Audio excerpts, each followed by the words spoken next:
Well, hello again, ladies and gentlemen. We're in the garden again this week, and it's a beautiful day, more like summer than spring, I would say. 26 degrees Celsius, upper 70s degree Fahrenheit, if Fahrenheit is what floats your boat. And we're at a point in time that I can only really reference with using Churchill's words when, after the Battle of El Alamein, I think, when he said this isn't the end or the beginning of the end, but it may perhaps be the end of the beginning. And I feel that's how it is. We're at the end of the beginning, and we're moving into a very, very uncertain world. People are being asked to use their own judgment. And in my opinion, if you ask people to use their own judgment, they very often get it wrong. Now, let's just take, for instance, wearing face masks in public. I have a friend in Spain.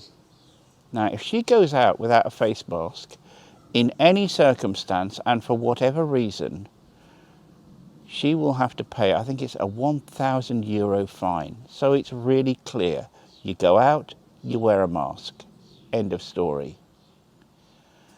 And it puts me in mind of the Islamic and Judaistic rejection of eating pork meat.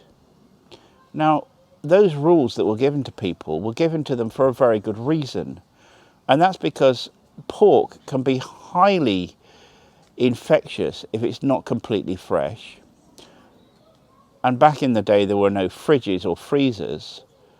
So rather than telling people, use your judgment, the rabbis told people, no pork.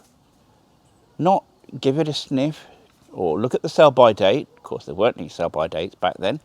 But, don't use your judgment. I'm telling you, do not consume pork under any circumstances. And just to back it up, by the way, it's the will of God. So just don't do it.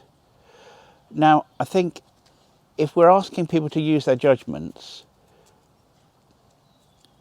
we're sort of heading for disaster, really, because people generally will look at other people in a crowd. And if you go into a supermarket or into a railway station and the majority of people are not bothering to wear masks, and remember, my mask protects you, your mask protects me.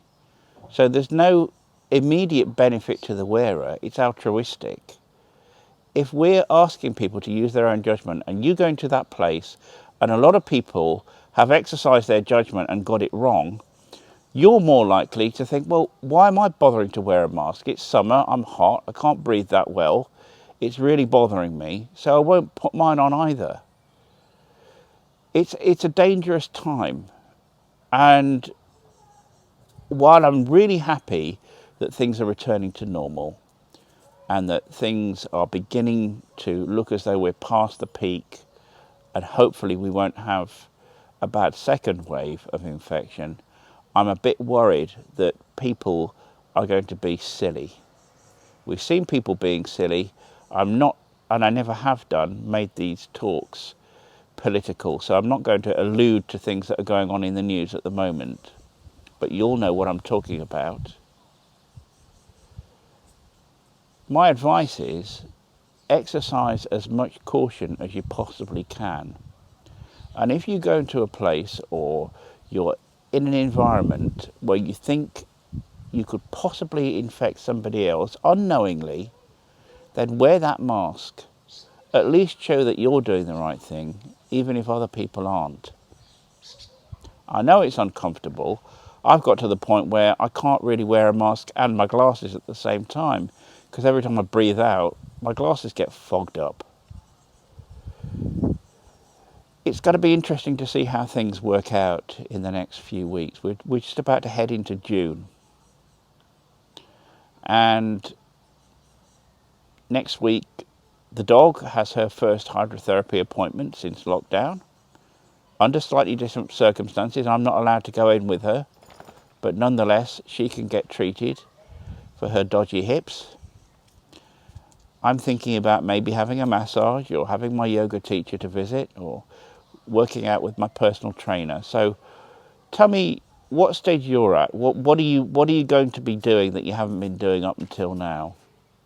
And how are you feeling about everything? It's a very uncertain time, but you know, there are so many things that we put off because we weren't allowed to do them. I don't know. I think I've got a very long list. What's your list? Let me know what's going on in your life. That's all I've got to say for this week. So have a good week. Stay safe and be very, very cautious. I suppose, to use the British government's catchphrase, be alert. Thanks.